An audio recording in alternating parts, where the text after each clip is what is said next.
That's hit deep to left field, and it's a gunner. Big fly, Nolan Arenado. There's a moment for you. Driving jam time. And the Billikens win this one. Comeback pattern caught. Touchdown, Kansas City. Now, sports on a Sunday morning on America's Sports Voice, KMOX.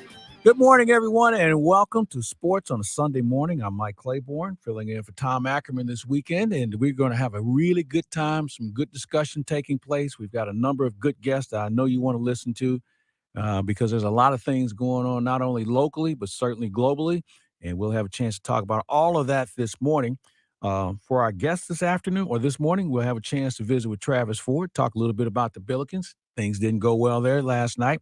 Howard Richards will talk to us about Old Mizzou. Things didn't go well in Columbia yesterday. Dan O'Neill has a new book out. We'll talk with him, and we'll also talk about the St. Louis Blues. They are in action later today. We'll talk some World Cup a little later. Also, the Heisman Trophy took place. And, of course, we'll talk some Cardinal baseball and baseball as a whole. We'll visit with Derek Gould of the St. Louis Post-Dispatch. He covers the Cardinals for a number of years. And also the president of baseball operations, John Mozeliak, will join us in the 11 o'clock hour. So let's get started. Let's talk a little bit about what took place yesterday. Rough Saturday for both St. Louis U and Missouri. St. Louis U goes down to Boise State by a score of 57-52. It's kind of hard to beat anyone when you shoot just 31% from the floor, but even worse, you shoot 22% from three-point country. Boise State was just a little bit better. They shot 30% from three-point country, and that really was the difference in the game. Billikens just were not committed. I mean, it was a low-scoring game, but they just couldn't make shots. Both teams took about the same amount of shots. Boise State was just able to make a couple of more. But it was a tough one for St. Louis U. We'll talk with Travis Ford a little later about it. And where do the Billikens go from here? Because they have found themselves – and to be honest with you, I think many of us thought, well, wait a minute. This is a team that's got a lot of experience, a lot of guys coming back. They bring in some transfers who you were led to believe were going to be impact players. It's just not working right now. I mean, they've had their highs and lows. They haven't been able to win on the road with any sort of consistency, and then you lose to Boise State. Now, Boise State's a good team, and I'm glad to see St. Louis U playing better teams, but that was a game you really needed to have if you think you can get in the postseason. And there is time. They have conference play to deal with, and they have a couple more non-conference games, but that one stung last night. Speaking of stinging, they're still taking the shrapnel out of the Missouri Tigers as KU, really after the introductions and national anthem, really just dominated. I mean, dominated University of Missouri. 95-67 was the score, and believe it or not, folks, it wasn't even that close. I mean, Kansas came in and showed Missouri, we're Kansas, you're not. Now, a few things to go along with that. Missouri came in 9-0. And with the exception of a competitive Wichita State team, they really didn't play anybody. And it showed. Throw in the fact that you have a new coach with basically all new players. And this was probably an evaluation game to see how far away they are. And they obviously are maybe a little further away than we anticipated. So my question is scheduling. You know, I think when you're a new coach like Dennis Gates, you can get away with that non-conference schedule 2 times. Your first year and the last year when you get fired. Other than that, we probably won't see a schedule of this nature again, although we're seeing more teams that just say, we just want the wins. We don't care who we play. And then that's the same team that when they don't get in the tournament, they're crying about, well, look at how many wins we had. Yeah, but you didn't play anybody. And I get it. You know, you want to separate your schedule in 3 phases. You want the blood donors, okay? You want to play them just to get some confidence and really kind of evaluate who you are.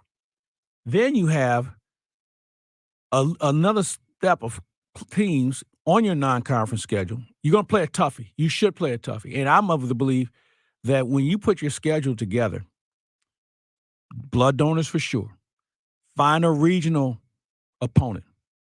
Missouri plays Illinois. Missouri plays Kansas. So you check that box. But also on your non-conference schedule, you should find a team that's comparable to you that's from another conference.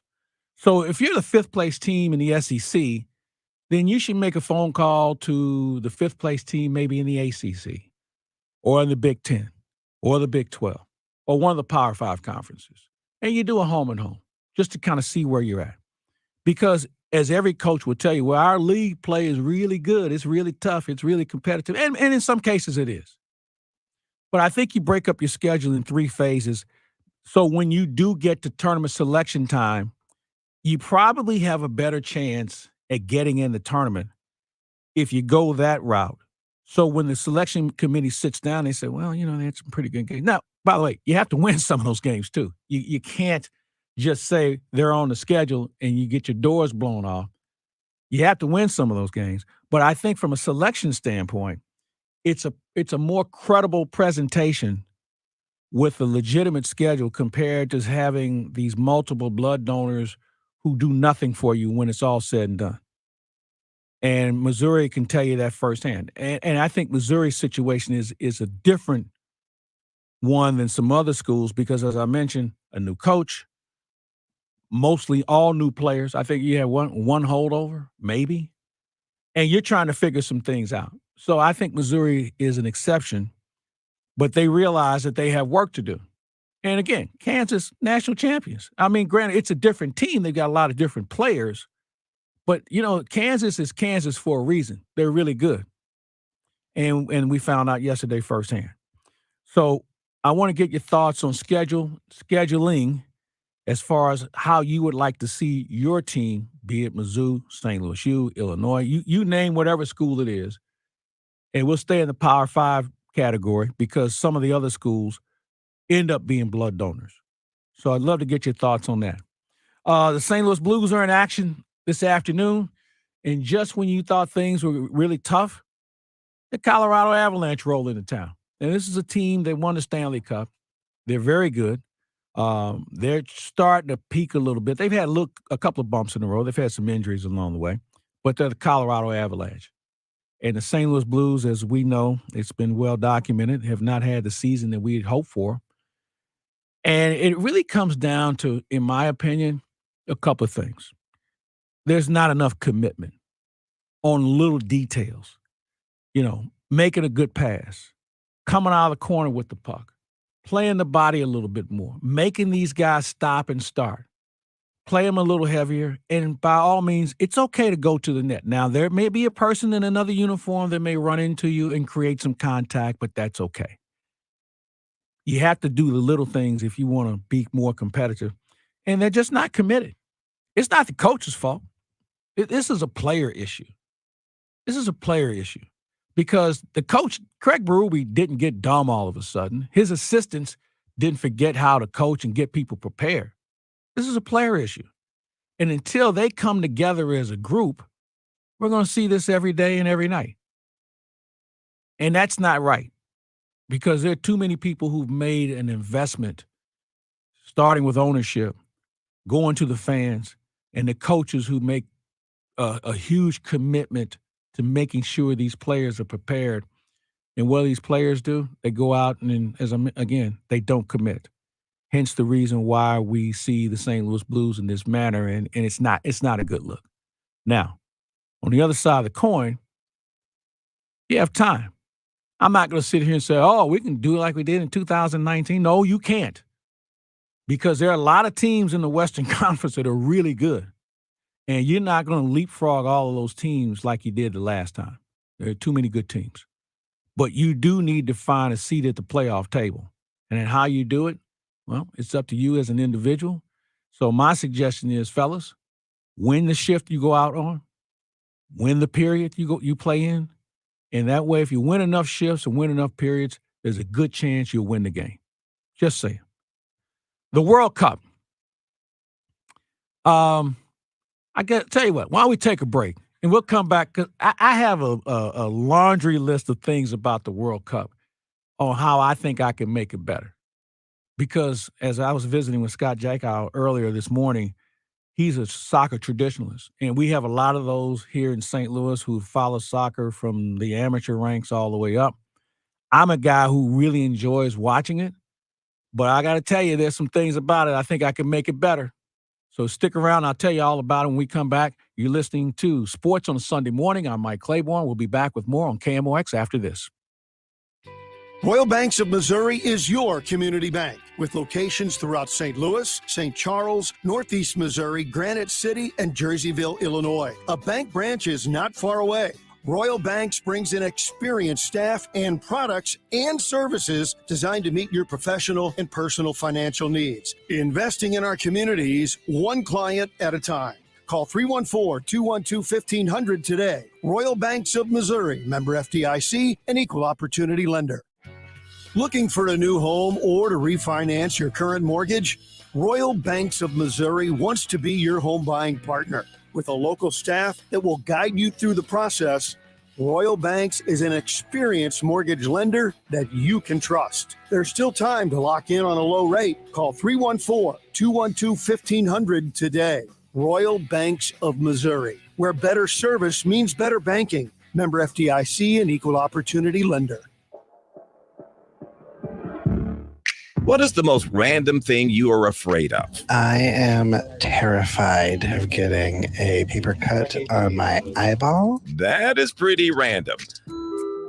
I'm Larry Mullins, the host of a new podcast, Your Weirdest Fears, where we dig into the weird, the wacky, the things that keep you up at night, and learn how to survive them. Listen and subscribe on the Odyssey app or wherever you get your podcasts.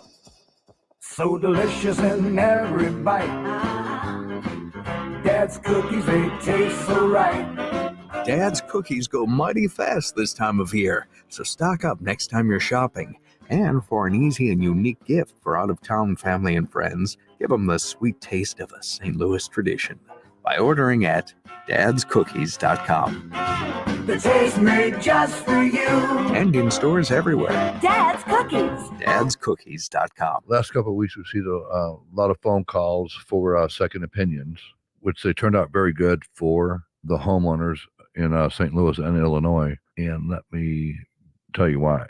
The majority of people, overwhelming majority of people, let's just say if I had 50 people call and they were told their furnace was bad, I think maybe like 2-3 people had a bad furnace. Keep calling. Don't panic. You have time. We can get to you. If you're without heat and you are told that you need a furnace, don't worry, don't fret, don't overspend. Don't make a spur of the moment decision because of the weather. Worst thing in the world any of us can do as buyers is make a decision that fast. Call me. It's one easy number. Missouri and Illinois. 314-293-2600 or bartinman.com. It's Bart with a B, Inman with an I. If you own a house in St. Louis and you want to sell it as is, without any inspections or the need to make any repairs, call Chris Buys Homes St. Louis at 314-328-8000 or at chrisbuyshomeStLouis.com and get your cash offer without any obligations, commissions, banks, or headaches. Chris buys vacant houses, inherited houses, fixer-uppers, beautiful houses, even the tenant won't pay the rent apartment. Google Chris Buys Homes in St. Louis. That's Chris Buys Homes in St. Louis, and check out the best reviews from satisfied customers. When you sell to Chris, you decide when you want to move, according to your schedule and your terms. Go to chrisbuyshomesinstlouis.com. Google Chris Buys Homes in St. Louis or call 314-328-8000. That's 314-328-8000. Call Chris and get the offer you've been waiting for. Chris Buys Homes in St. That's Chris Buys Homes in St. or call 314-328-8000. Hey, here's a holiday gift from Bed Bath & Beyond. Now through December 11th, get 25% off one item by texting GIFT to 239663. That's 239663. New offers every day at Bed Bath & Beyond. Exclusions apply. See website for details.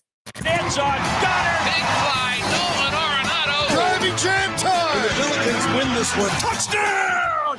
Kansas City! Welcome back to Sports on a Sunday morning on America's Sports Voice, KMOX. Welcome back, everybody. Mike Claiborne here at the Stiefel Sports Studio here at KMOX, and we will be here until noon with Sports Open Line.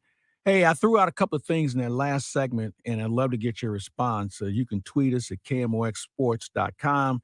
You can also follow us at Facebook, KMOX Sports, and, of course, YouTube. You can check us out there, and you can give me your thoughts on scheduling, what you think a team like St. Louis U or Mizzou can do in order to create a more competitive opportunity for them, and also one to get them in the tournament. Now, obviously, SLU is a little bit further ahead with regard to their program than Mizzou is with a first-year coach.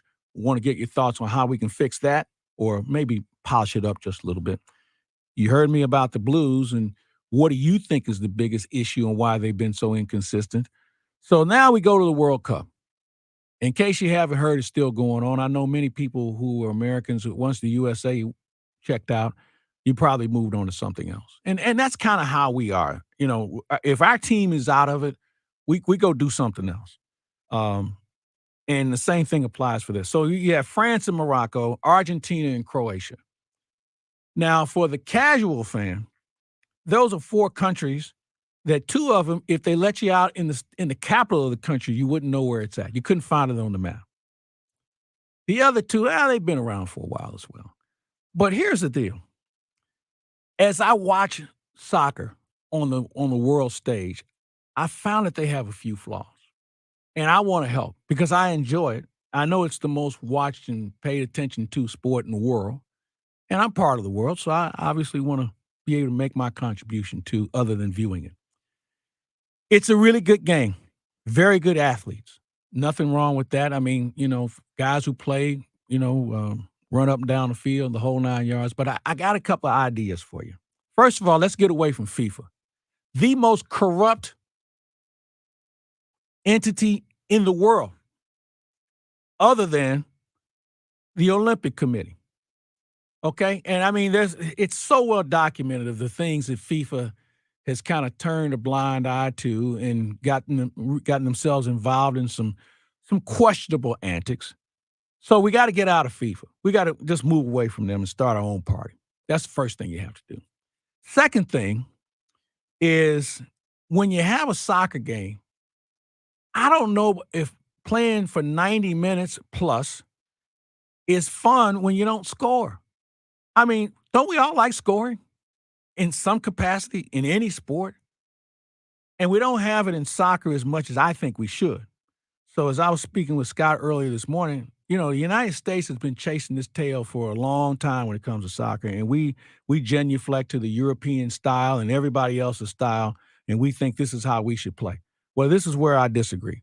I think the United States has some of the best athletes in the world. We can look at how good we are in so many different sports.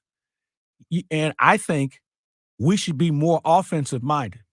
Now, maybe you lose 4-2. Maybe you win 7-5. But you're scoring. And I guarantee you people pay attention to scoring.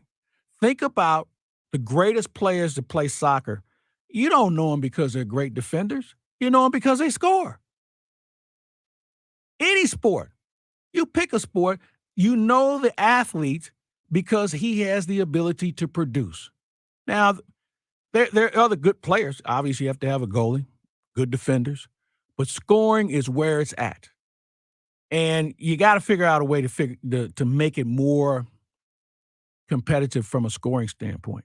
So that's the first thing. U.S., come up with your own style. Let's just move everybody up front, man, and we'll have a goalie who's going to probably give up a few. But I guarantee you we're going to have a whole lot more fun watching that than watching guys run up and down for 90 minutes and then come to penalty kicks where it's a guessing game. That's the other thing. Penalty kicks, it's a guessing game. Goalie says he likes to go left. I'm going to go right. Shooter says he likes to go right. I'm going to go right. Or I'm going to go left. And I just think it's a hard way to lose a game when you've been playing so hard and it comes down to a guy who's guessing. That's all he's doing is guessing. So we got to change that. The other thing we ought to do, your team is more than 11 players. So why not use more of them? You have a whole lot of guys sitting there. There's some guys that played on the U.S. team that never got off the bench, okay? So if you're not going to play guys, then why do you have them? So we have to find a way to create a little bit more opportunity for substitution. Finally, this diving thing has got to stop, okay? Now, it wasn't as bad in this World Cup as I've seen in previous games, but when you take a dive, either you have to maybe give them a yellow card and a warning. And I know that you can do that to a point. A lot of officials just keep playing. So we got to figure a way to discourage people from faking it. Okay? We got to figure a way. And this whole thing with technology as it is, would it be cool if we had a clock to tell us how much extra time it is compared to somebody just pulling a number out of the sky and just saying, well, maybe let's put on 8 more minutes.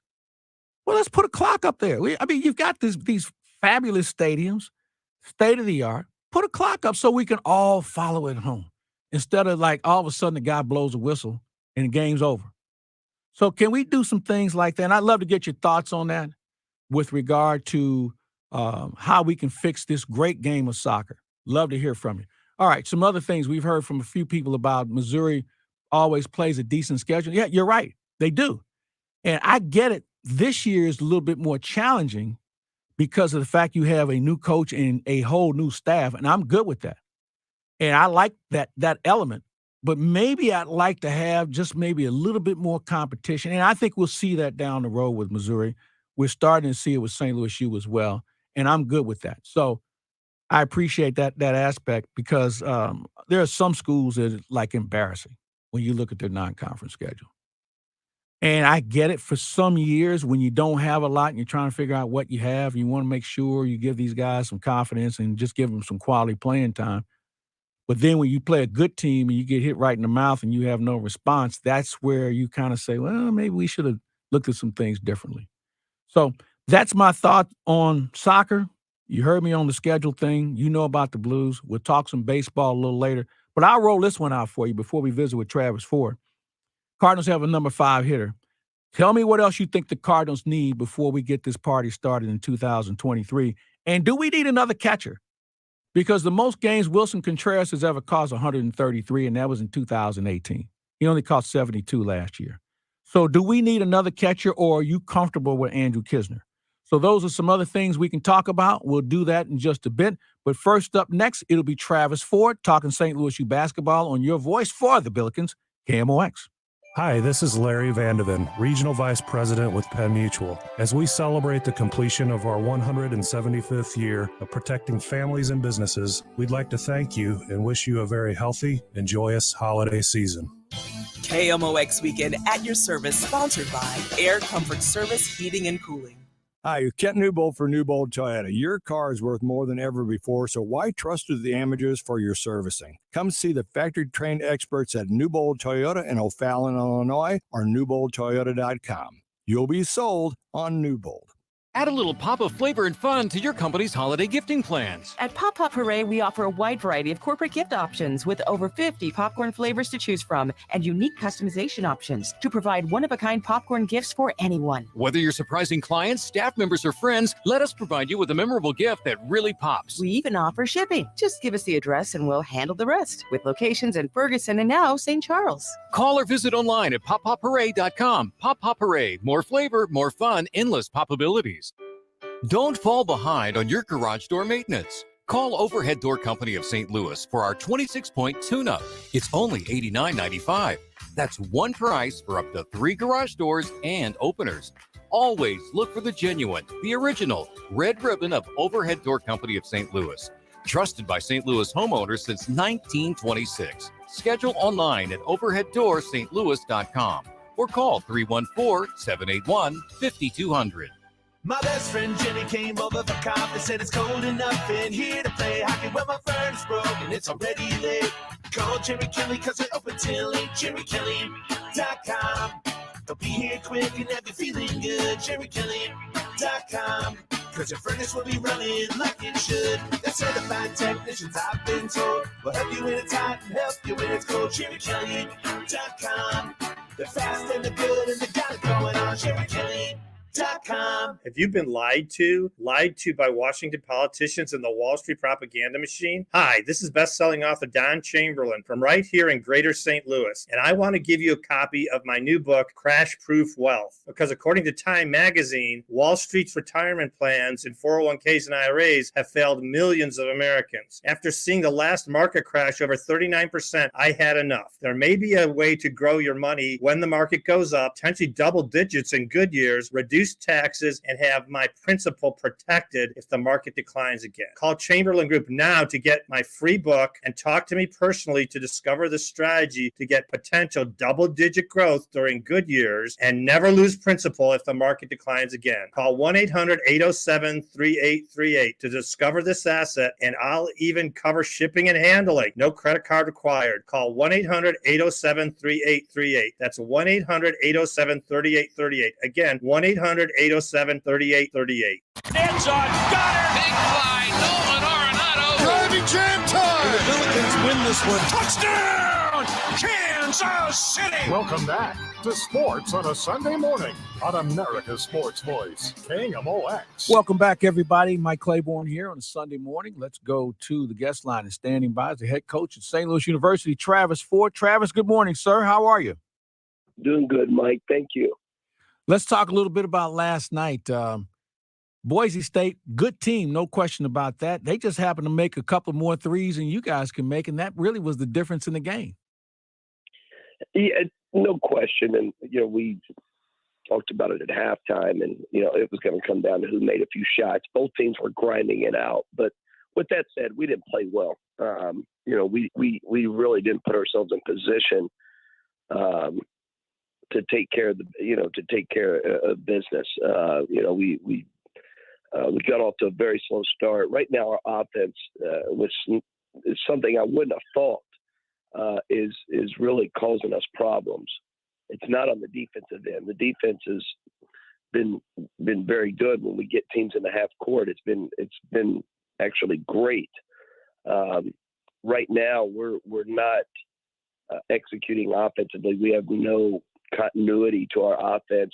When we're not getting out on the fast break, we seem to struggle a little bit, and we've got to get that fixed. I've got to figure out, make a few tweaks and figure out a few things, but it did boil down to watching the tape last night. We did have a lot of open shots. We did have, we missed a lot of open threes that we thought could have, when we were up, could have spread it out a little bit. We missed a lot of easy layups. They only blocked one shot, but we missed double-digit layups. We've got to start finishing around the rim, but right now, Mike, it's all about our offense. When I wouldn't have thought that. Yeah, I would agree with you. I wouldn't have thought that at all. I would agree. And, is that just a lack of attention to detail? Because you make a great point. You guys are running the plays. The plays are being run well. It's just the execution of the final outcome, and that's making the basket. And as you mentioned, the layups, the open shots, I mean, they're in position to do something, but it's just not falling. And so that's something I'm sure you and the staff have to figure out. What can you do? So I'm sure you talked to your staff already. What would be the next step? Yeah, you're exactly right, Mike. We obviously break down the film in every single way you can possibly imagine. Probably overanalyze it, but we are getting a lot of good shots. We are, a lot of good shots that aren't falling, but we're also taking some very difficult shots that are leading to easy points on the other end for the other team. So it's a little bit of a combination of, we need to start making shots, and there's no guarantees to do that all the time, but we do need to eliminate the difficult shots that we're taking. It's putting our back against the wall and making it difficult for our defense, and it's allowing it easy opportunities for our opponents with some of the difficult quick shots. We've gotten away from moving the basketball, and as I tell we do have some really good offensive players, but in order for those offensive players to be effective, everybody's got to move the ball. Everybody's got to screen for each other. Even if you're the guy that needs to score, everybody's got to screen for each other and help each other score. In order to have an effective offense, each player needs to help each other score, and they need to let the offense help them score.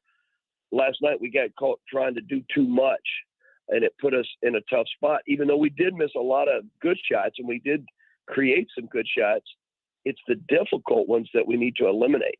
Yeah, you make a great point, because that difficult shot you miss, somebody's going to be open for the fast break, and all of a sudden you're chasing somebody, you foul them, you put them at the line, and now all of a sudden it's a big 4-point swing or a 5-point swing in some cases.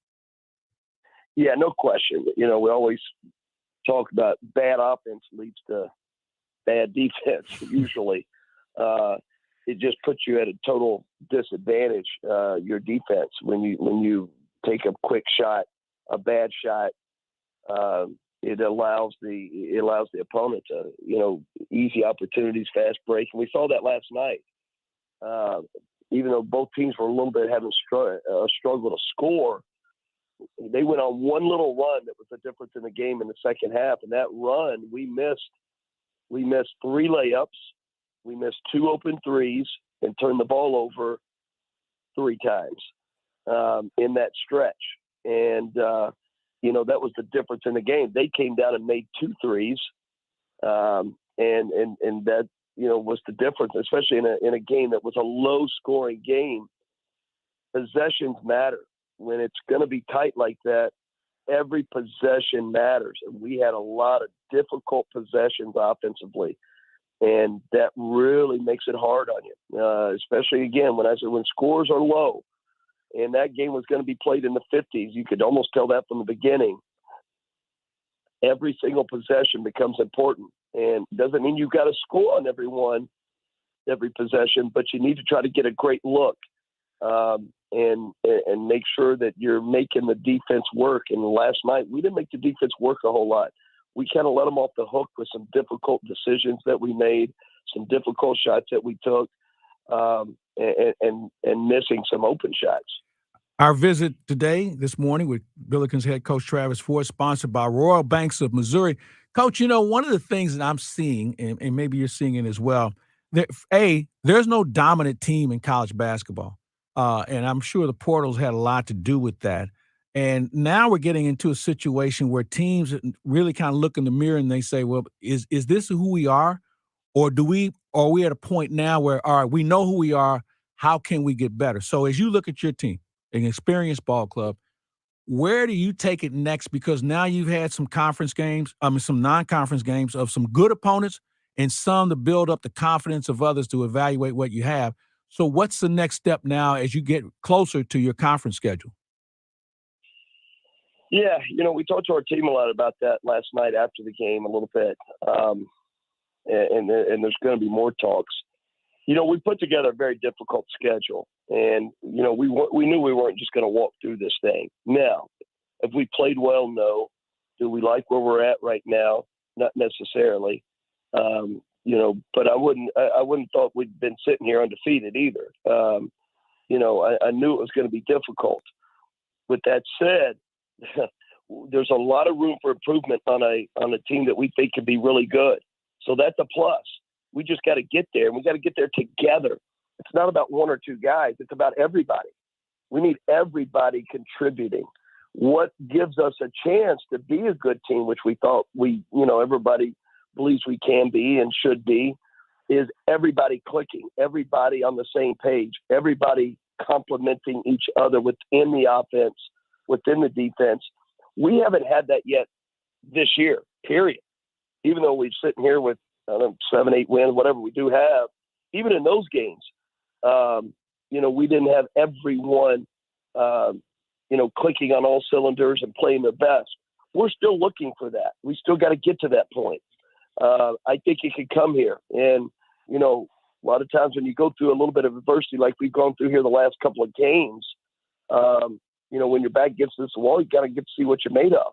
And, I'm anxious to see. I think we still have the best basketball in us because we haven't, I don't think, played a great game this year yet. But it's still in us. Once we get everybody kind of on the same page and everybody trying to play their best basketball, there's a lot of season left. And, we're sitting here with 4 losses. That's not going to kill us. It's what we do going forward. It's not about that. It's about what we're going to do going forward from this point is what's going to determine what type season are we going to have. Yeah, you can't do anything about the 4 losses. You can just try and build on them and make sure you don't have 4 more losses. But before we get out of here, I'd be remiss if I didn't talk about your kind words about Yuri Collins the other night at the Missouri Athletic Club dinner. You coached a lot of good players.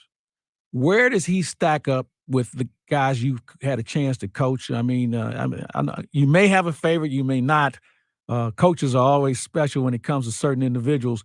But for him and what he's meant to this program, can you sum up what his impact has been?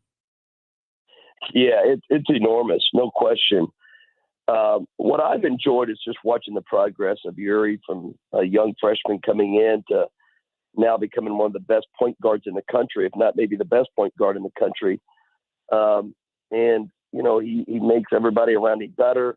I've talked about a lot about just his understanding, feel for the game and how hard he works and the toughness he plays with. You know, and I mentioned it the other night, you know, everybody talks about his assists, which are great, which are amazing, but he's the best defender on our team. He is a first team all conference defender. We ask him to guard the other team's best player. So he can score. He's much more than just an assist guy. Yes, that is his strength. Yes, he is special at that, but he's more than that. But put all the basketball aside, as good a basketball player he is, he's a much better person. He's an incredible young man, you know, of a high character, high value. I've never in 4 years had to bring him into my office and talk to him about missing a class or doing better academically or anything like that. Not one single time. And that is unusual. That's very unusual. As great a player as he is, he's even a better young man. All right, Coach. Hey, you got some time off to get things figured out. You know, you're not in action again until you face Drake, and that's next Saturday. So enjoy the time off if you can. And I'm looking forward to a better outcome the next time you guys hit the floor. Appreciate it, Mike. Thanks for having me. Thank you, sir. Take care. Travis Ford, brought to you by Missouri, Royal Banks of Missouri, and we love talking to him, and they're going to get it turned around. They've got too many good players on that team, and, you know, everybody has a bump in the road, so they're having one now, and we'll see how they recover. All right, when we come back, we'll talk some more college basketball and a little football with Howard Richards of the University of Missouri. We'll talk some old Mizzou and figure out what happened yesterday in Columbia. Man, big crowd. Everybody was hyped up, ready to go. They forgot that the Kansas Jayhawks were going to hit town, and they hit hard. We'll talk with Howard and much more after we come back from the Stiefel Sports Studio here on KMOX. Whether you're looking to fill low spots in your lawn, backfill that new retaining wall, or mulch your trees and flower beds, St. Louis Composting has the compost, soil, or mulch you need to help your plants and garden look its very best. Visit our website, stlcompost.com, for more information. McKnight Place Assisted Living and Memory Care. Locally owned and operated for over 30 years. Features luxury accommodations and exceptional service. At McKnight Place, residents enjoy spacious apartments, walking paths through lush gardens, fine dining, engaging activities, and more. As a trusted expert in senior living, they are there for you and your family. Questions? Concerns? Call McKnight Place at 314-993-3333 or visit McKnightPlace.com. Park Provence, an assisted living and skilled nursing memory care community, understands the challenges when caring for a loved one with dementia or other forms of memory loss. You're not alone. Park Provence is a trusted expert in memory care and recently recognized as a best memory care community by U.S. News and World Reports. Call 314-452-5200. Or to learn more, parkprovence.com. That's PARC Provence.com. Donate a car to Goodwill and get a tax receipt and 4 tickets to a Cardinals game next year. It's easy and towing is free. Donate online at mersgoodwill.org. Use promo code Cardinals. Give hope. Give local. Give Goodwill. Happy holidays. This is Ron Kraszewski, Chairman and CEO of Stiefel Financial, a global wealth management and investment banking firm with over 9,000 associates headquartered in St. Louis. This time of year, let us be thankful for the many blessings that bring us together. From our Stiefel family to yours, we wish you a joyful holiday season and much success in the year to come. It's the season's best year-end savings event at all 20 Bommarito locations. Low lease payments, special financing, zero money down, no payments for 90 days, and more for your trade. New vehicles, get the Bommarito nationwide warranty, 10 years, 200,000 miles. And Motor Trend certified vehicles, up to 100,000 miles, get the Motor Trend comprehensive nationwide warranty. Save on every vehicle at the season's best year-end savings event going on now at all Bommarito locations and 24/7 at Bommarito.com. It's on Goddard. Big fly, Nolan Arenado. Driving jam time. The Billikens win this one. Touchdown, Kansas City. Welcome back to Sports on a Sunday morning on America's Sports Voice, KMOX. Welcome back, everybody, from the Stifel Sports Desk studio here in St. Louis. I'm Mike Claiborne. This is KMOX, and we're going to go back to the guest line and standing by. He's a former All-American. He's now the color analyst for the University of Missouri on the football side. He is Mr. Mizzou. He is Howard Richards. Good morning, sir. Good morning, sir. How are you? I'm doing well. I'm doing better than what the Tigers basketball team was yesterday. And you and I talked about it earlier, how we thought, yeah, you know what, they could make this an interesting game. Well, I think they were in it up until the national anthem. And then after that, Kansas just took over. And I got to be honest with you, I didn't see this one coming in the manner that it did. I thought Missouri was going to be a little bit better, but I thought it was a good evaluation moment for them to know they have work to do. Well, first of all, the atmosphere was tremendous. Yeah. Sellout crowd. The energy was it was the largest crowd for sure that I had seen since 2017. It was opened up against Iowa State when Michael Porter made his debut. Mm-hmm. So I think the crowd has, the Mizzou fan base has been craving that type of atmosphere. Now you've got to get a basketball team that will, be able to continue to bring those types of crowds in. I thought it was Mizzou's probably worst outing of the season so far. Give a lot of credit to the Kansas Jayhawks. They were, they're a number 10 team for a reason. They're a blue blood program. They played extremely well. It kind of felt like the moment was a little big for the Tigers basketball team. Some of those guys have never played in front of crowds that large. And that's what I felt. Early turnovers, things that were just uncharacteristic of the team. They couldn't buy a bucket. And, Kansas was shooting at one point. I looked up at the stats on the scoreboard. They were shooting like 65% from the field. It was probably around 30%. So they just got down too fast, too early, and could not mount a consistent comeback. They couldn't run like they wanted to. But I think it was a great test for them to know where they need to be as you enter SEC league play. I thought when they kind of stopped breathing, because you're right, this was a huge moment for virtually everybody on that team, coach included. When they stopped breathing, that was it. And obviously you learn from something like that. And as I've talked about the schedule, they're 9-0. Here we go. Yeah, we didn't play anybody. And I think it showed yesterday that, you have to make sure you have a little bit more of a competitive schedule. And they do. I mean, you play Kansas, you play Illinois, you went to Wichita State, you went on the road and played a competitive team. But they still have to learn, this is a game that's going to require a little bit more commitment, dedication, and just, overall breathing. Because if you stop, you're done. And I think it was a good learning lesson for them yesterday. No, I totally agree. Just the fact that these guys, this is only the 10th game that they've played together. And people, it sounds like that's a lot, but it's really not. I mean, over the course of, 3 weeks that they've played all these games, I think they will be better. How much better from a record standpoint? No one knows at this point. But I would say that, to a man, the guys that were on the floor can all play better. We've seen them play better. And again, once you play better competition, you will elevate your level of play. But I think, they kind of walked away with the tails between their legs and knowing what it's going to take to be a consistent top 25 team. It takes a lot of work. And I think, with Dennis Gates, if he continues to recruit at the level that he's recruited in, certainly with all the grad transfers, he's got maybe 3 or 4 4-star players lined up coming in for next season, then that's what it's going to take. But can you do that consistently? And then can you play hard, consistent basketball night in and night out? You know, I had no expectations of what Missouri is going to do this year because he started from scratch, literally. What did you bring back? One player? So I didn't expect anything other than they were going to show up and be in the same uniform. And I think we're going to see more of that in college sports with the portal as it is.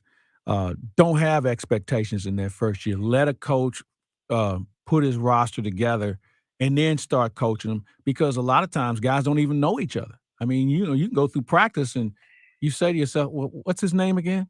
I mean, you're that at that level with the program. And do I expect it to be better? Yeah. Will they be better? I really think so, because of what you mentioned with Dennis Gates from a recruiting standpoint. He's just got to get better players and players who can play with each other for a little bit longer period of time. Let's switch gears for a second. We've got football coming up. December 23rd, Missouri is going to face Wake Forest. First time we've seen Wake Forest. So what do you know about them so far? Not much. Haven't seen any film. I'm probably going to start my film study this week. I know they've got a really good quarterback. Don't know if he'll play. Kind of hope that he does, because I think it would be really good for the backup players on defense to go against a quality quarterback. And, you know, win or lose, obviously you want your team to win, but I want to see how these guys have progressed against good talent. And that's really, you know, just like this basketball game, that's how you measure where you are. It's a position group and as a defensive unit or as an offensive unit, you know, the quality and the caliber of the opponent.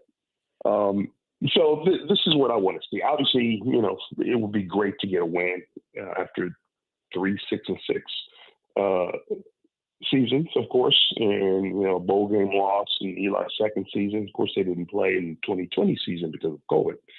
But it would be nice to finish off the season with a win, especially going into the offseason. You know, the early signing date is coming up as well. But you want to go into your offseason with a good nucleus and a good level of confidence that you finish the season strong with a win.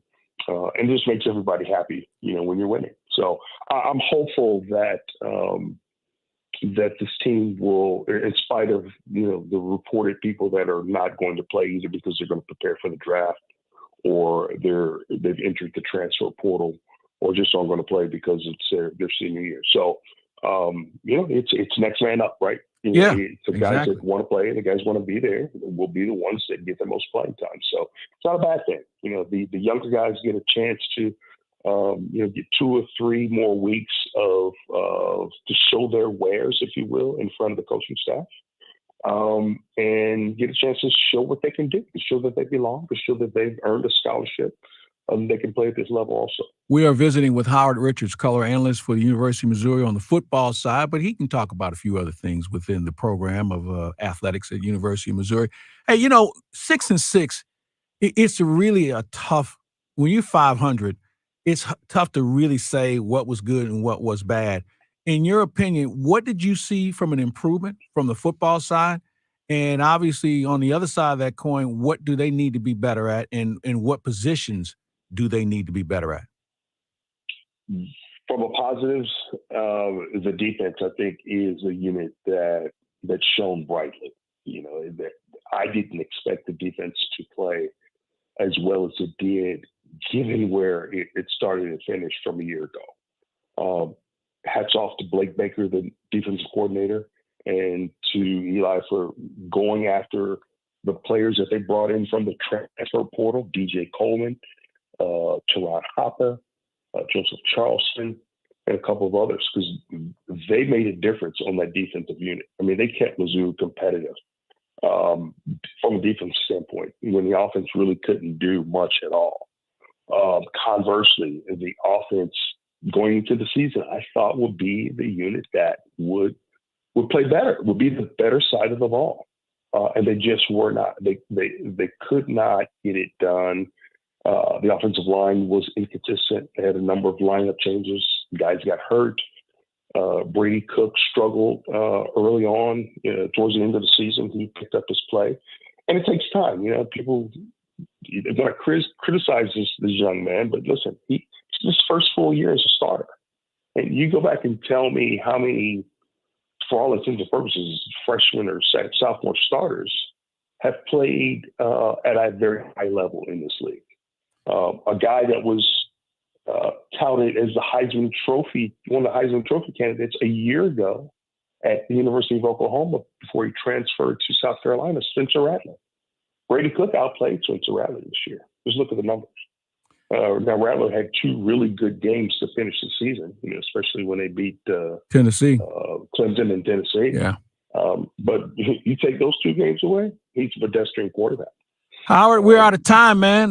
We always appreciate you spending time with us. Do me a favor, stay out of the portal if you can. I will. Hey, just want to congratulate you again, Jack Book Awards, on your outstanding Burns Break Award, man. Well, thank you, sir. And that's big for you. Well, I appreciate it. As I was telling you, I think they've run out of people to give it to, so I was just standing around, and I humbly accept it. I really do. I appreciate your time, sir. Have a great week, and we'll be in touch.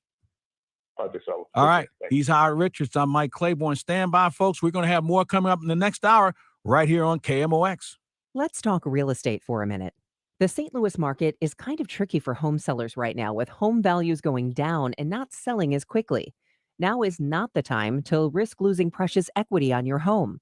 This is Debbie Monterey, and I always recommend calling Gloria Liu with your home sold guaranteed realty. Gloria's the best. She's experienced every type of market, both good, great, and the not so good. So before you list your home for sale, call Gloria, and here's why. Gloria Liu will guarantee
fly ball from KMOX Sports. That's hit deep to left field, and it's a gunner. Big fly, Nolan Arenado. There's a moment for you. Driving jam time. The Billikens win this one. Comeback pattern caught.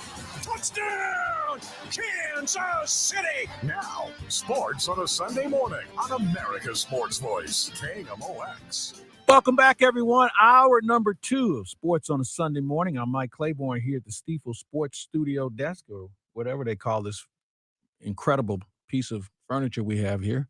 Drew Young is in charge of getting us on and off the air, and I'm listening to that last report from Scott. 2 places I'm not sure I'm interested in going to. Certainly the Marion Penitentiary. Not interested in that at all. And I'm not sure about this moon thing either. Because, first of all, what are you going to do when you get there? I mean, what are you going to do? Go play golf? Go lay out on the beach? I mean, I don't know. I guess it's cool. But those are 2 places I probably have very little interest in going to. Now, there's some people I'd like to see go to both of those places. I got a list of people I'd like to see either go to Marion Penitentiary and or the moon. But I'm probably not one of them that's interested in it. So, but if somebody else wants to go, let me know how that turns out. Drew, you're young enough to go. If you had to go to the moon, who would you go with? Because she's listening, my girlfriend. Okay. I think she's just, maybe she's listening, maybe she's not, but for the safe way, I would go with her. Okay. But then again, I already got on Earth, so maybe I ought to figure out somebody else to hang out with. That's a good question, though. What about you? Me? I don't know. I wasn't prepared. But you were prepared to ask me, but you didn't have an an answer. Remember, man, always know the answer to the question you ask. Okay. I'm going to take notes. Think about that one. All right. I'll get back to you on that. All right. All right. Yeah, you think girlfriend's a safe answer, though, don't you think? It's definitely a safe answer, because if she's watching, she might be watching the stream. You know, like the rest of the world is, who's not watching World Cup, which isn't being played right now. But yeah, you know, I'll take Jennifer Lawrence, because she just recently got into she got some backlash, so I could get her off Earth. You know, let her kind of clear her head a little bit, and get to know you. She was in that one movie.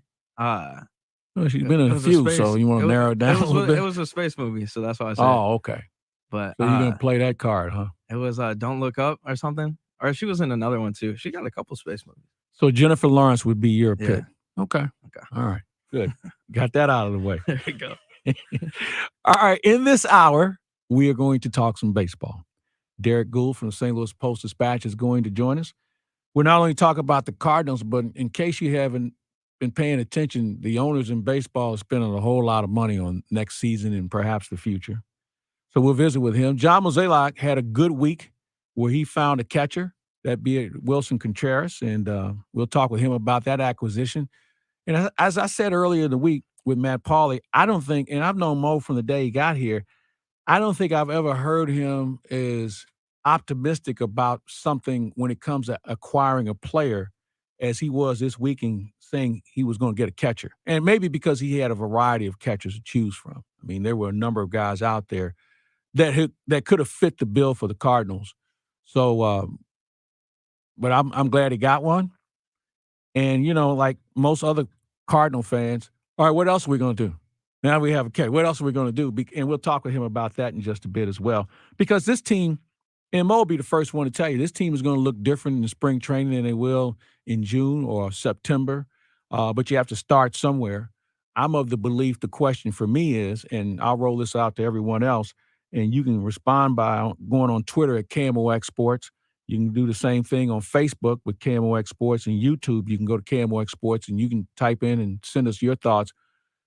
Are you comfortable with Andrew Kisner being your backup, considering what you saw last year and the direct desire to have someone better than him on the roster, hence Wilson Contreras? So are you comfortable with him, or is it another catcher out there that you feel like you can roll out and get some quality innings out of from behind the plate and certainly in the batter's box? Or is there something else this team needs? Do you need another starter? Do you want to enhance your bullpen with a little bit more experience? I think if I go to the bullpen, I'm looking for someone who has closing experience, because the way closers are used today, you're going to use this guy 3 days a week minimum if you're a good team. So maybe you need someone with a little bit more experience on that front. And here's the other thing. that we haven't talked a great deal about, and maybe we'll talk a little bit about it with Mo. How much, from a strategy standpoint, with a balanced infield and a pitch clock, does that change your approach and how you play teams? I know there's already been a discussion with regard to when you get that left-handed hitter, you just move the left fielder and let him play over in that short right field area, much like what the shift looked like. But I've also been told that as soon as that starts to happen, Major League Baseball will remind everybody we're going to play within the spirit of the rules, so that won't be allowed. So there are a lot of other things I think we're going to have to look at differently. And I think one of the biggest challenges will be these slow pitchers. And if you haven't noticed, the Cardinals had a few of them. Giovanni Gallegos was the slowest pitcher in baseball. So how does that affect him? Having to shave off, I believe Gio was like at 26 seconds, maybe 28 seconds between pitches. That's before there was a foul ball or a runner on base. So how do you reduce 10, 12, 14 seconds on your delivery and still be effective? I mean, that means you're going to have to play a lot of catch in the backyard in the offseason in order to be able to enhance that situation. So we'll see how things unfold. But we'll talk with Mo. We'll also talk with Derek Gould about it as well. We'll take our first break of the hour. You are listening to Sports on a Sunday Morning right here on KMOX from the Stiefel Sports Studio. We'll be back with more after this. If you own a business, this has been a bumpy ride from pandemic to inflation. I'm sure you could use a break. Amy Mark Scores here with Innovation Refunds. If your business has 5 or more employees and managed to survive COVID, you could be eligible to receive a payroll tax rebate of up to $26,000 per employee. Now, this isn't a loan. There's no payback. It's a refund of your taxes. The challenge is getting your hands on it. That's how Innovation Refunds can help. The team of tax attorneys they have put together are highly trained in this little-known payroll tax refund program and have already returned $1 billion to businesses. And they can help you too. They do all the work with no charge up front and simply share a percentage of the cash that they get for you. Businesses of all types can qualify, including those who took PPP, nonprofits, and even those that had an increase in sales. Go to getrefunds.com, getrefunds.com. Babe, you're doing your stress away deep breathing. I'm proud of me and not stressed at all. In fact, You're getting inspired because you're picturing your hero, Jerry Kelly, calming himself before the big game. No, I'm becoming insanely hungry. I can smell your triple toasted ravioli. Because Jerry Kelly came and cleaned our ducts. Purged. A Jerry Kelly duct cleaning purges dust, allergens, and bacterial agents. So what now? Time to inhale some pasta. JerryKelly.com.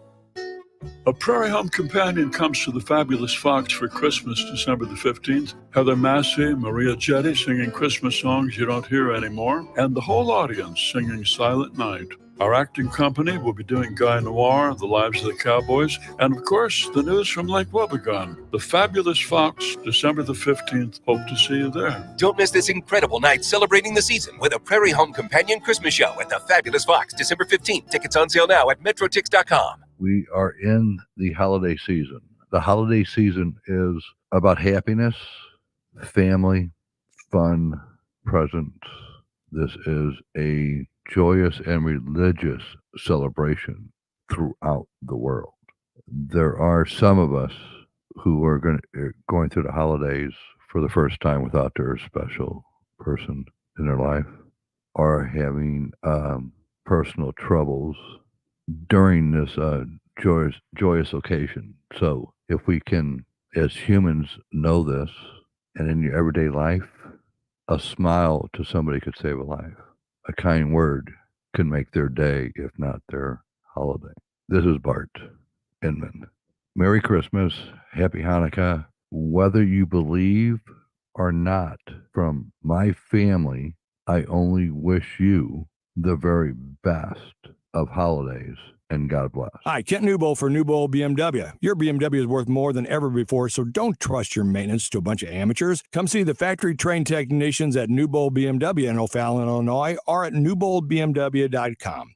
You'll be sold on Newbold. Find the perfect gift at Petals Patio and Garden. New inventory of pottery from the Royal Botanic Gardens at Kew, bearing the royal crest of the London home of Queen Elizabeth's garden. Shop houseplants, boxwood balls, garden tools and ware, coffee table books, and hand-selected wines and spirits. Shop local at Petals Patio for quality and service. Nationwide shipping and complimentary gift wrapping. Petals Patio and Garden, 9757 Clayton Road in the Ladue Marketplace, near 40 in Lindbergh. Online at petalspatio.com. So delicious in every bite.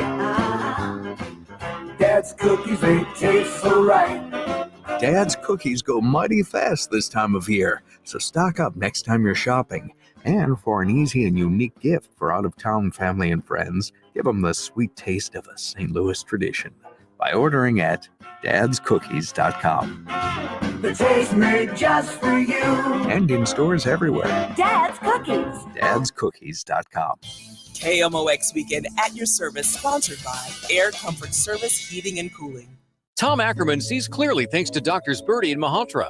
You can too. Go to yourEyeDoc.com today or call 314-966-5000. McKnight Place Assisted Living and Memory Care. Locally owned and operated for over 30 years. Features luxury accommodations and exceptional service. At McKnight Place, residents enjoy spacious apartments, walking paths through lush gardens, fine dining, engaging activities, and more. As a trusted expert in senior living, they are there for you and your family. Questions? Concerns? Call McKnight Place at 314-993-3333 or visit McKnightPlace.com. The Dave Glover Show is excited to partner with Hardee's and Operation Food Search for the Holiday Food Drive. While supplies last, stop into any metro area Hardee's and make a donation of at least $1 to benefit Operation Food Search and receive a limited edition DGS Holiday Bumper Sticker. All donations will benefit Operation Food Search to help children and families facing food insecurities. Get all the details about the campaign, or if you want to make an online donation, head to the KMOX.com events page now. Hi, I'm Brad Keselowski, driver of the number 2 Discount Tire Ford Mustang. Did you know one of the most important keys to success on the track and for safe driving on the road is having the right pressure in your tires? Properly inflated tires are essential to help you get the best gas mileage and keep you driving safely. Check your tire pressure at least once a month or stop by your local tire retailer for an air check. A message from the U.S. Tire Manufacturers Association. It's on Goddard. Big fly. Nolan Arenado. Driving jam time. And the Billikens win this one. Touchdown, Kansas City. Welcome back to Sports on a Sunday morning on America's Sports Voice, KMOX. 11:19 in St. Louis. Welcome back, everybody. Let's go right to the guest line. And standing by is Derek Gould of the St. Louis Post-Dispatch, who's covered the Cardinals for how many years now, Derek? Oh, goodness. I think I'm going into my 19th season. So we're coming up. Yeah, 19th season. This will be my 19th season. So that's not too long. Yeah, not long compared to Rick Hummel, who just finished 51 years in the business. That's so right. You're right. Yeah. You got a lot in front of you. Hey, question for you.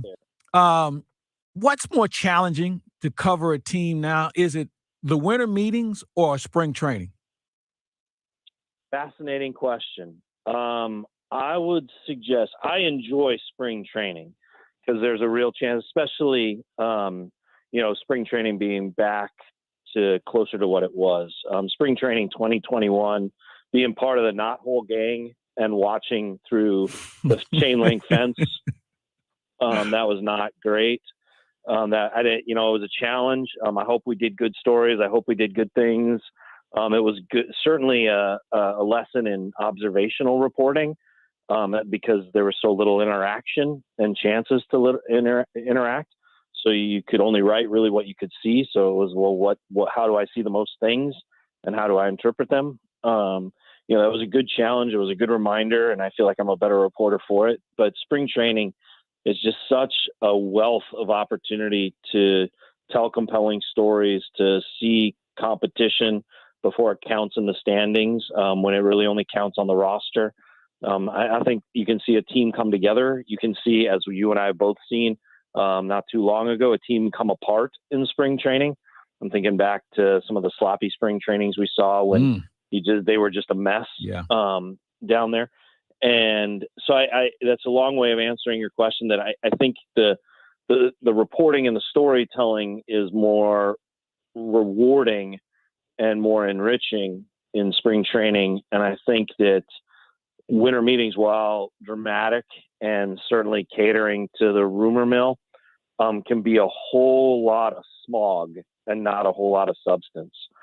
This year was different. This year there was a lot of substance, but there are times where we've both gone there and there's a whole lot more rumor mongering than there is reporting, and that can get exhausting. Derek Gould of St. Louis Post-Dispatch is with us. Derek, John Mozeliak had a mission this year to go to winter meetings and find himself a catcher. Mission accomplished. Give me your thoughts on the pecking order, or did you have one as far as catchers that you knew the Cardinals needed to have? Yeah, I mean, I thought Sean Murphy with Oakland was really fascinating for a lot of reasons, right? He comes with years of control. It would have freed up the Cardinals to then go and get additional help either for the offense or for the pitching staff this year. It would have allowed them to be a little bit bigger player and free agent. They still can be. They still have, the payroll space and the budget space, however you want to look at that, to go and look for a starting pitcher, for example. But I thought the series of events to get Murphy on the upswing when he is still defining himself as an all-around catcher was really compelling, because you're talking about a guy then who could grow into being the franchise catcher. And that had just so many of their past, methods of operations, on it, right? Acquire before a guy becomes a free agent, sell him, extend him. This just would have guaranteed that much more. But we know the asking price was steep. I thought Danny Jansen in Toronto was an interesting pick just because of the reputation he has for working with pitching staffs and for some of the raw abilities he has as a catcher, and then just like the sneaky power that he has, right? And limited at bats last year, not a full-time catcher last year. He still had, considerable pop for that position. So I thought those two were really compelling. And then Contreras was out there as the best available free agent as far as offensive goes. And while you could see them take the safe route and not make the trade and go for Christian Vasquez and just side with defense, and steadiness and ability, I could see them doing that. But I was really struck by how they pivoted and said, all right, well, there's one guy there who plays catcher, who says we can help him improve, and who changes the middle of the order. There's one guy who does that, and he costs dollars. So how do you make that happen? I thought that was a really compelling shift for the Cardinals from, say, previous pursuits, where they would try to find multiple people who might fill their needs and try to do it cost effectively. Here was a chance to get into a bidding war to try to outbid the defending World Series champs, and they did so. Final question for Derek Gould from the St. Louis Post-Dispatch.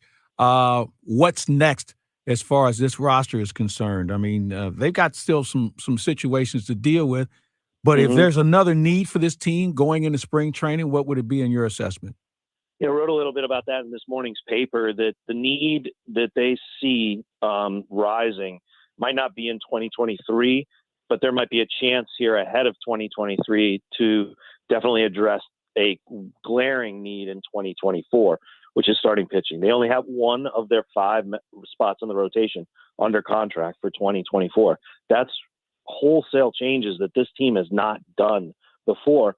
And oh, by the way, it's at a position where we're seeing pitchers get really skyrocketing salaries, Mike, as you know.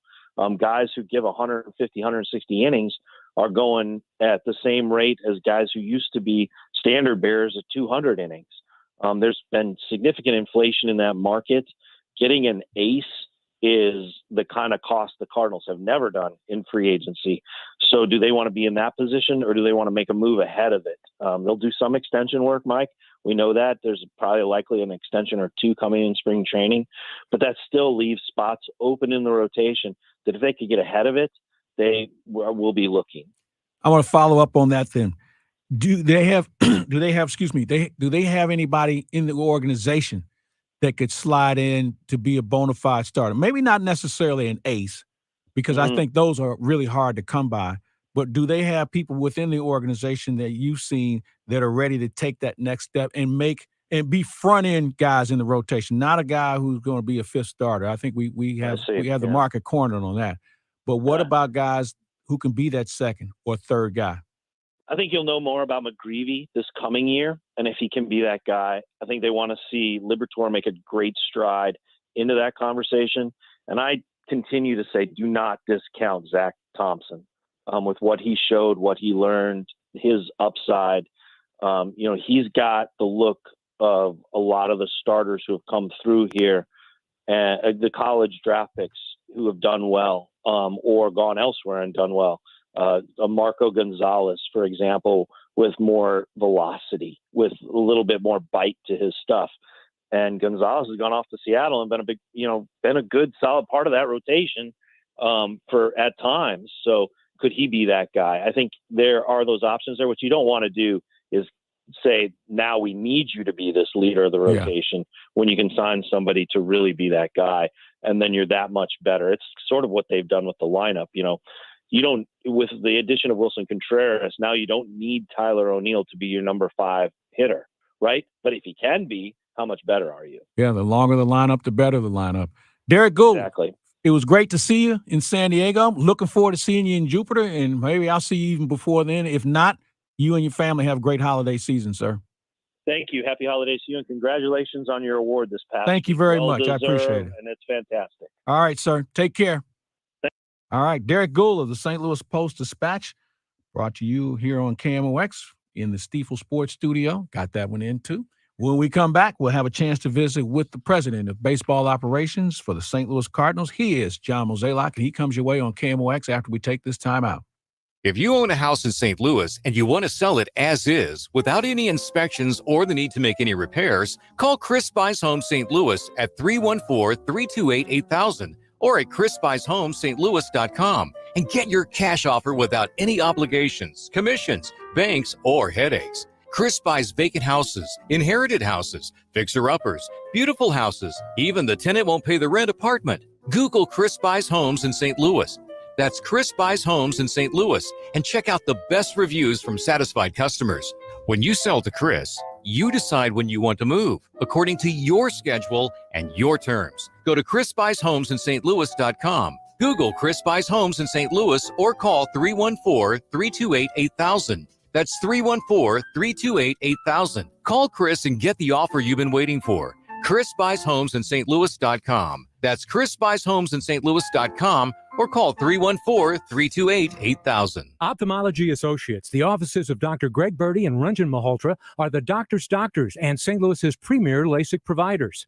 Hi, this is Rick Wallace. About 17 years ago, I turned my eye care over to Ophthalmology Associates and have never given a thought to going anywhere else. Dr. Greg Birdie has guided me through LASIK surgery, cataract surgery, treatment of dry eyes. He cares about me and my eyesight and is looking out for my best interest. He's not only my doctor, he's my friend. Dr. Birdie and Dr. Malhotra are corneal surgeons and attending physicians at Washington University. They're joined by Dr. Robert Brusati and Dr. Andrew Royer to provide you the best eye care in St. Louis. To get the best eye care, call the doctors today, 314-966-5000, or go to youridoc.com. Always on the leading edge of the absolute latest technology, that's Ophthalmology Associates, 12990 Manchester Road, half-mile west of 270, 314-966-5000, or youridoc.com. A Prairie Home Companion comes to the Fabulous Fox for Christmas, December the 15th. Heather Massey, Maria Jetty singing Christmas songs you don't hear anymore, and the whole audience singing Silent Night.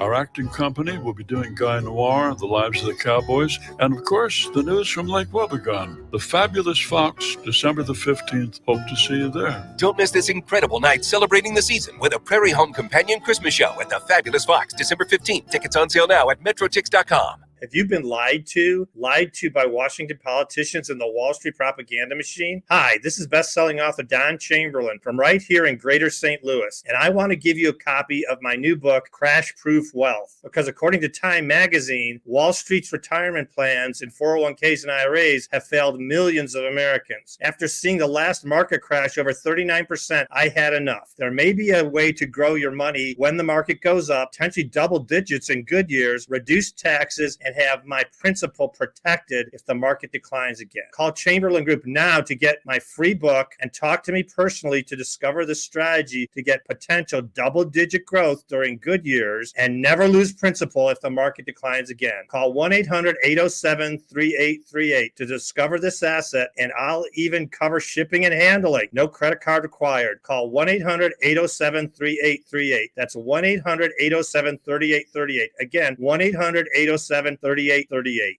Now, the John Mazalok Conversation on KMOX. Sponsored by your Gateway Acura dealers, Munganast St. Louis Acura, and Frank Lita Acura on America's Sports Voice, KMOX. And we say good morning to the president of baseball operations for the Cardinals. He's John Mazalok. John, good morning. And it was a very productive week for you and the ball club. Good morning, Michael. Obviously we went out to San Diego for the winter meetings with the purpose of trying to acquire a catcher. Leading up to that, there was a lot of time and energy spent exploring the trade market, understanding the free agent market. But to ultimately get Wilson Contreras signed, we're certainly excited about it. And I think a lot of people that got to speak with him or watch his press conference on Friday understand a lot of the things that we got to see early on in this process. And I think people now understand exactly why we did it. When did everything start as far as negotiations? I know it was reported that you all met off campus and talked a little bit. We saw him quite a bit as far as a player with the Cubs, but when did it all start for you? Well, I think a couple things. One is, we always knew that this past year was going to be Yadi's last year. So, as we entered the season, we began, making sure we paid attention to opposing catchers throughout the entire season. And then you sort of fast forward to the month of October when, after we were eliminated from the postseason, we were thinking about how we should go about this, what we should do. And then that takes us into the general manager meetings where we did have our first face-to-face with his representation. At that point, you're not talking dollars or years or anything like that. It was more just, trying to gauge some level of interest. And then ultimately coming out of that meeting, we determined it would make a lot of sense to do a face-to-face. And then Ollie and I flew down to Orlando to meet with him, and it's been well documented about that meeting. But just to get really a sense of to get to know him, wanted him to be very clear, on what our expectations are for this type of move, and then what his expectations were for the team he signs with. So I think we were able to accomplish all that, and then ultimately. That took us to winter meetings where we had our first face-to-face this past Monday. And, from there, it started to gain a lot of momentum. And at the same time, we were still, keeping some balls in the air on the trade market. But as this started to be something that we felt like we could bring to closure or get it done, ultimately we let those other balls fall and we made sure we got this deal done. You had some really attractive options aside from Contreras that was standing there waiting. Obviously, you would have had to make a deal compared to signing him.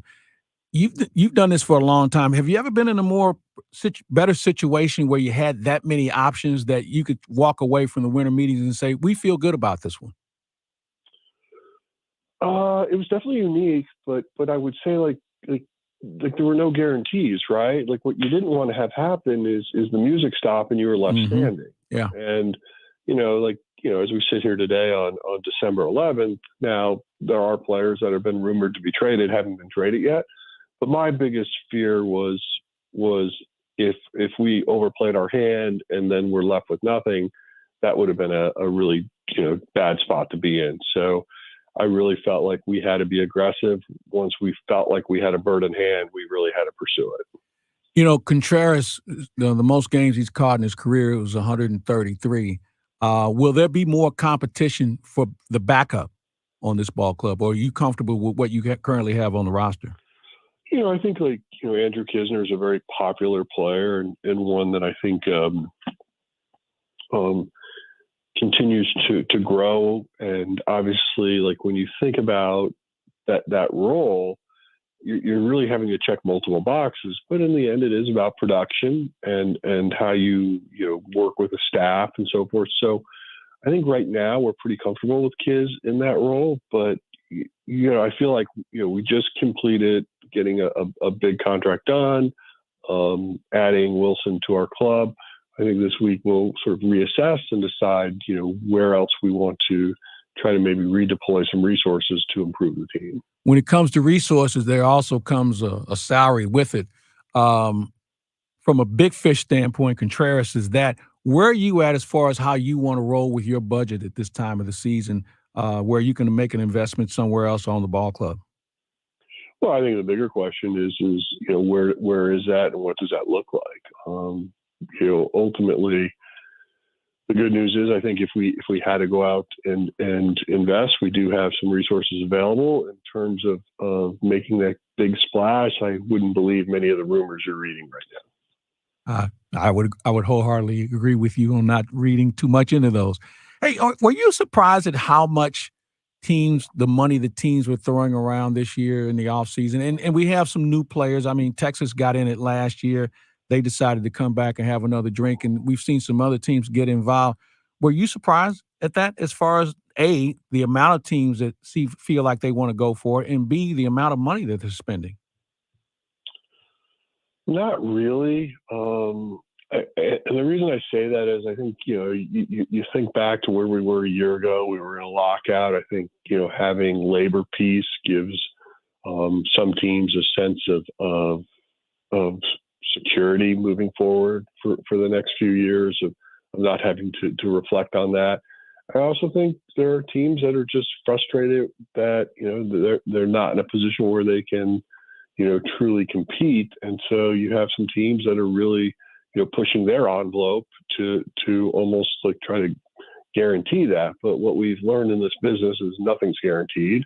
And, so I suspect the greatest thing about all sports is that you actually play the games, and that determines the outcome. But, winning the off season or being the most aggressive in the off season historically doesn't necessarily mean a whole lot when it comes to actually the season. So, I think that's the beauty of sport, and especially baseball. And so even though there's a lot being said, there's new teams spending, there's some teams not, in the end, it's ultimately got to compete over 162, and you hope you're built for that. I love the way this roster is made up, where there's a lot of competition at various positions.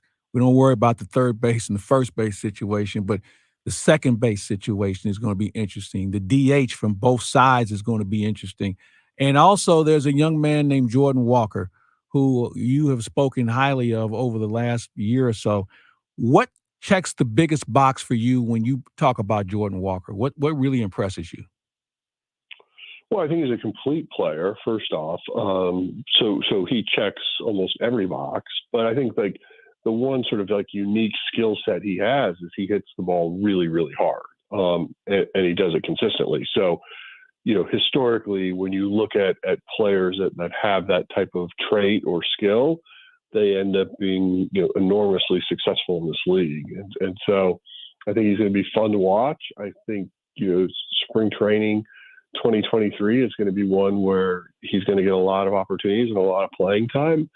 And I think from, more of the general public or fan base standpoint, they're going to see what a lot of us have already got to witness. And I suspect it's even going to look better than what we've seen because, he's having a, normal off season, continuing to add strength and physically mature.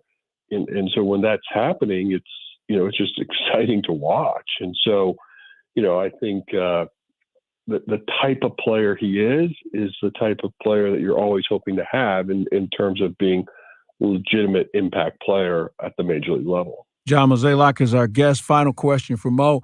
I'm sure you're getting calls from agents about their players. What position are you getting the most calls about? Well, I think when you look at the free agent market right now, there's still some starting pitching that's out there. And I think a lot of people just, find us desirable. And so, definitely hearing some things on that front. And then, I'm still hearing some I get calls just in general of just trying to create opportunity for some of their players. But, our roster is pretty tight right now. I think it's going to have to be something that, it may be, if we bring someone in, it may require another move, that type of thing. So I think right now we're just trying to really assess where we are and determine what's next. I'm just going to tell everybody now, folks, stay tuned. It's not over. So we'll look forward to seeing how things unfold between now and spring training. John, as always, thank you for the time, and I'm sure we'll cross paths before the holidays. That sounds great. Thank you, sir. Have a good day. Take care. John Mozeliak, president of the St. Louis Cardinals. And as you heard, if something's out there that they think they can go for, I think they're going to make at least one more move. But I really feel like from a competition standpoint, spring training is going to be very interesting at a lot of different positions. And with the WBC taking place, at-bats will be at a premium. And if you want to make this ball club, and if you hit, you're going to play. You don't hit, you'll either be somewhere else or you'll be watching. So it's going to be a fun time. And if you're going to come down, I would suggest you make your reservations, because this Cardinal team will be a very interesting team to watch from day one as they put this roster together and go out and try and elevate their chances from last year of getting out of the first round and obviously playing in the World Series in 2023. When we come back, we'll have a chance to talk a little hockey with Dan O'Neill, formerly of the Post-Dispatch. Now he's a noted author, and we'll talk about his new book as well, and that comes your way after we take this time out from the Stiefel Sports Studio on KMOX.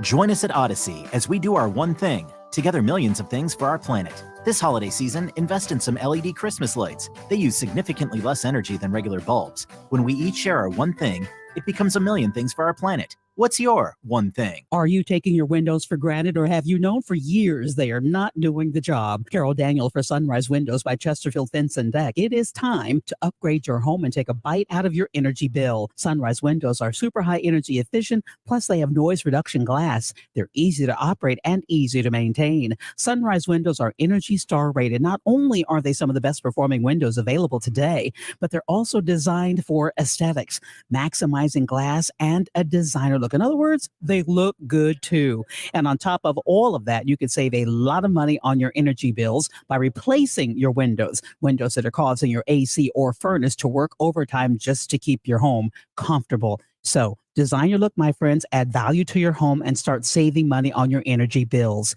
Call Chesterfield Fence and Deck. 54 years in business. They are a family-owned company. And when you reach out, mention Carol Daniel, that's my name, and save 20% off your project today. Go to chesterfieldfence.com. Sure, we all love to have a clean home, but what about the things that you can't see that are making your home dirty? I'm talking about germs, bacteria, mold, and more. This is Debbie Monterey, and you really need to call Beam of St. Louis if you want a truly healthy home. Beam of St. Louis can provide you with a whole house HEPA air filtration system that provides HEPA pure air 24/7 in every room in your home. It'll help reduce allergy symptoms without a prescription. For the healthiest home possible, make sure you have a Beam Central Vacuum System. It removes 100% of the collected germs, bacteria, mold, and dust. So, a Beam Central Vacuum System and a Beam Whole House HEPA air filtration system. The folks at Beam of St. Louis are great to work with, fantastic customer service, one-day installation. Give them a call at 314-567-1515 or online at beamstl.com. That's Beam of St. Louis. You'll be glad you called. A couple do's and don'ts might help you for lower your energy cost this winter. Do's are windows and doors. You can put plastic. The hardware stores sell kits, so they do work. Major thing if you have an attic fan in your hallway in your house or on the second floor or in a bedroom, whatever, again, duct tape and plastic, because that's a major place where your heat is being sucked out of your house. Do not spend thousands and thousands of dollars on a furnace. If your house is not fit, what good would it do to put in an extremely high efficient furnace? But that's why you call me. If you're in doubt or if you're in need of a furnace for this winter, call me, Bart Inman, Bart with a B, Inman with an I. One easy number, Missouri and Illinois. It's 314-293-2600 or bartinman.com. Remember the B and the I. Bye. It's on Goddard. Big fly, Nolan Arenado. Driving this one. Touchdown, Kansas City! Welcome back to Sports on a Sunday morning on America's Sports Voice, KMOX. From the Steeple Sports Studio, I'm Mike Claiborne, and we go back to the guest line. And standing by, he's an accomplished writer, but now he's a noted author. He's Dan O'Neill with a new book out called Best of the Blues. Dan, good morning. How are you? Hey, I'm good, Mike. Good to talk to you. I appreciate the noted author reference. Very nice. Well, it fits. It's got a nice ring to it. And this isn't your first book, but it's your most recent book. And, I've always found, and there's been a handful of books written about the blues and their history. And I've always found each one of them to be interesting, whether it's a list or maybe a story. So tell me about your book, because it sounds like this could be a very nice holiday gift for a blues fan. Oh, I think it's perfect. But I think, Mike, knowing you, I know you can appreciate this book, because it's basically a book that comes out of just conversations in a bar, a restaurant, or at the game, in between periods or whatever. And you always like to think of or compare players, or think about, who was as good as this guy, or who was better than this guy, or and I just thought there have been some books out about the blues, but there really wasn't a book like this that identified the best players in the history of the organization. So it wound up being 25. That was more of a publishing thing than I actually wanted to keep it to about 15, but it wound up being 25 of the greatest players. And then there's two other sections, Mike. One is the best of the rest, which is, there were some tough decisions in some cases, a few players that are right on the cusp for various reasons. And then there's a section I like, which is the best of the brief, which is 6 guys who've spent no more than one season here, but were among, the most impactful players the Blues have had. So there's a player like Scott Stevens, who was only here for 1 year and Wayne was Gretzky. the captain. Yeah. Gretzky didn't make the cut because he only played 18. No, Wow. He only played 18 games. I had to draw the line at more than 18 games, but certainly Gretzky was certainly a notable, to use your expression, notable player for the Blues. But yeah, Stevens was here for a year, led the Blues to, at that time, their best season. They won 47 games that year, and he was a captain. He was the headliner in the St. Patrick's Day Massacre fight at Chicago Stadium. He and Dave Manson. And that's one of the side. The book has a bunch of little sidebars of bests, such as that best fight ever, and best mustache, which was Paul McLean, and best hat, which was that interesting fedora that Ken Hitchcock wore at the Bridgestone Classic. So there's a lot of fun stuff in it, and as well as interesting profiles of the best players in blues history. Well, I'm anxious to read it. It sounds like that could be a very good conversation piece, especially at this time of the year. And it'll kind of take our minds off of the current team that's having a little bit of a problem. You've seen enough hockey in your lifetime. What do you see as being the biggest concern other than the consistency?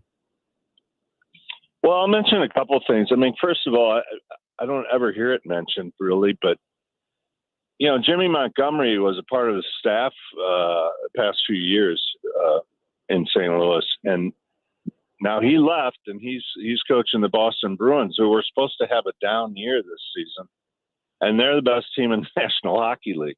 So I got to feel like his absence is a part of it. I don't know to what degree, but certainly it's worth paying attention to that. And I just think, Mike, I think you can appreciate this. The sports that involve physicality and, several players participating at one time. In other words, the success of any one player depends quite a bit on what the other guys are doing. And other than football, I think hockey has that ingredient, that team ingredient, that's just kind of an intangible thing. And for whatever reason, Well, I mean, for example, the Blues, the team that won the Stanley Cup, it's not roster-wise the best team the Blues have ever had. I mean, my God, when they traded for Wayne Gretzky, their starting lineup in Vancouver that night was Gretzky, Brett Hull, Shane Corson, Chris Pronger, Al McInnes, and Grant Fuhr. So they've had better they've had more star-studded lineups, but they've never had a better team. I mean, the goal is to win the Stanley Cup, and that team did it, and they did it because they were a terrific team. And that ingredient's just missing with this team. They were supposed to be a good team this year or this season, and so far they just haven't gotten it together. And what chemistry is involved there, whether it's contracts signed or whatever, it just changed something with them, and it's just not working. Yeah, I would agree with you. This has been probably the biggest head-scratching team for me I've seen in a long time because, on paper, you look at the goal scorers, you look at a lot of other things that they provide, and you say, well, why not? And then you say, well, they don't have David Perron. Well, when we had him, people were complaining. And now that he's gone, we say, well, we wish you could get him back. There's so many things that go into this that you just really scratch your head and just say, man, I can't put my finger on one thing other than for me, I just think there's a lack of detail and commitment. And it's not from a coaching standpoint. I think the coaching, these guys that get stupid overnight, but we just don't see players making a commitment and playing for each other. And it's become a contagious issue that I think they can cure, but I don't think they can cure with the current roster makeup, which means somebody may have to be brought in and somebody probably will have to go. Yeah, no, I'm with you. You know what happens, and people like to look back to 2019 and say, well, they were in last place in January 3rd or whatever it was. And but what happened is Jordan Binnington came in and he just gave them a boost out of nowhere. He wasn't, that was totally unexpected. It wasn't a player they had on their roster that was supposed to help them. And so there was a change there, like you're talking about. There was somebody who came in and lit a fire, and it made all the difference in the world. I agree with you there, and it's sort of what I was talking about, the lack of commitment and things like that. I think there's things you can point to. I do think they're kind of soft. They're not a very physical team. Very soft. They're particularly not physical on defense. Which hurts, they've got a couple of guys that are a little small. Torrey Krug, he's a good player on the power play, and I'm not trashing him or anything, but he's small, loses battles, against bigger guys. And I do think they miss Perron for this very reason, because of the lack of intensity and tenacity that we're talking about. And he took bad penalties, and some people would rip on him and say, but you can't deny the guy is one of the best players in the league on the wall, in the corners. He was very tenacious, and he could make plays, and they just don't have that tenacity up and down their lineup for sure. So I agree with you. I mean, it's still they're still only 5 or 6 points maybe out of the mix, and yeah, there's time. I think they're still a team that can make the playoffs, but you certainly can't have very high hopes for them going very far. Well, let's see what happens. Hey, Dan, where can we get the book? It's called Best of the Blues. Right, Mike. Thanks. Yeah, well, I'll be at Barnes & Noble in Fenton starting at noon here in just a few minutes, signing books. But I'm looking forward to next Saturday. Jamie Rivers is going to join me at O.B. Clark's, the St. Louis's hockey bar. We'll be there. We'll be there from 5 to 6 on Saturday, signing books, and it should be fun. It's a great place to do it. Otherwise, you can get them wherever notable authors are sold. You like that one. I'm glad you're good with it. I was concerned that maybe you would be offended, but you are a noted author. So let's have fun with it. But I know you got to run, but I wanted to give you a compliment. I heard you did a good job about the 1, 2, 3 on Friday. So good for you. Well, thank you. I had good people to interview. So that's what made it good. Only because they had good answers. Hey, Dan, have a good holiday. Best of luck with the book. It's called Best of the Blues. Dan's going to be signing around town today and also next Saturday. Folks, check it out. It'll be a great holiday gift for someone, including yourself. Dan, thank you so much, sir. Thanks, buddy. All right, take care. Dan O'Neill, Best of the Blues. Check it out, folks. Fun book. We are just about out of time. This has been a lot of fun. We want to thank all of our guests, starting with Travis Ford, Howard Richards, also visiting with Derek Gould and John Mozeliak, and of course, you just heard from Dan O'Neill.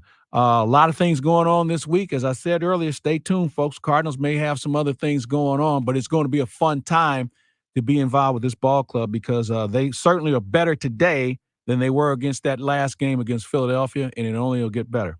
So for everybody here, including our good buddy Drew Young, who was in charge today and did a phenomenal job, sir, he now figures that Jennifer Lawrence will go to the moon with him, and I'm excited to hear about that.